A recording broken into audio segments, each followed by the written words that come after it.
Continuing now with our lead story, is President Obama delusional about ISIS?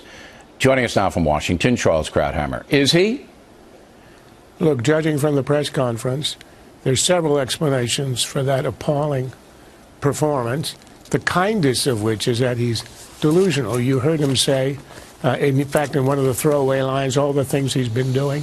You know, he said, as he said on Friday, that ISIS was not gaining in strength. Even his own Dianne Feinstein said essentially it's a delusion. Of course it's gaining in strength.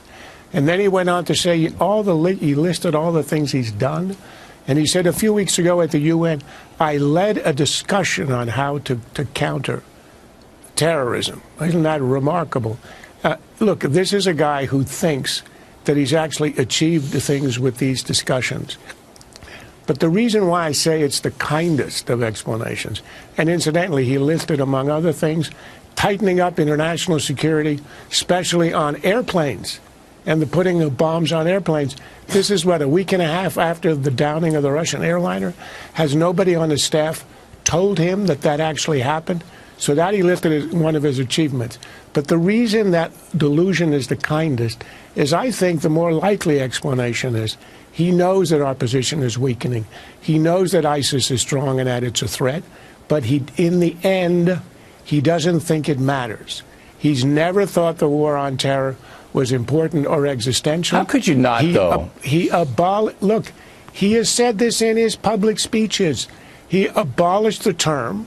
He gave a speech about 2 years ago in which he said we have to end this war on terror because of its awful effects on us, as if he can end it by saying it.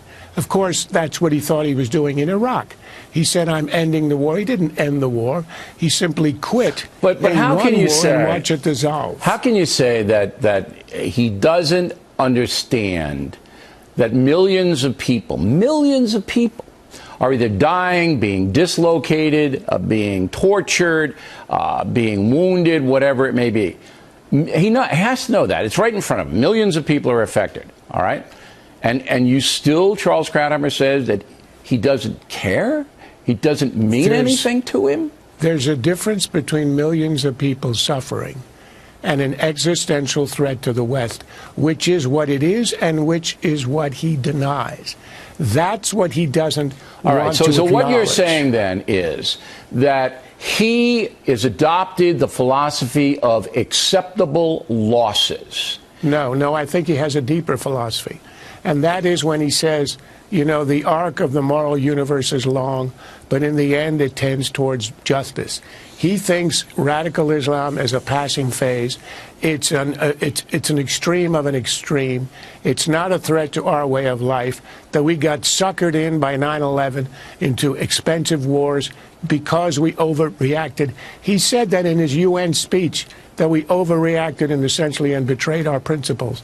And he thinks that he wants to keep the U.S. out of this because otherwise we overreact. It's a quagmire we get. Look, he's telling the Russians in his press conference, he said astonishingly that what he's doing to settle the Syrian war is, he said we have to work to convince Russia and Iran that the path they are pursuing is not going to work.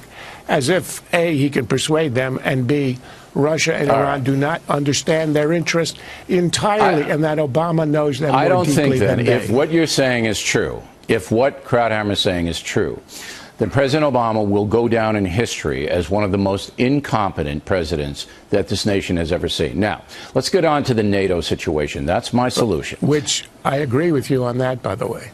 All right, that's a good start. History will judge him for not only his denial and delusions, but for his misreading of the importance of what's at stake. Okay, so you agree with me on that. Do you agree with me on NATO declaring war on ISIS and then getting this colossus organized to crush these people?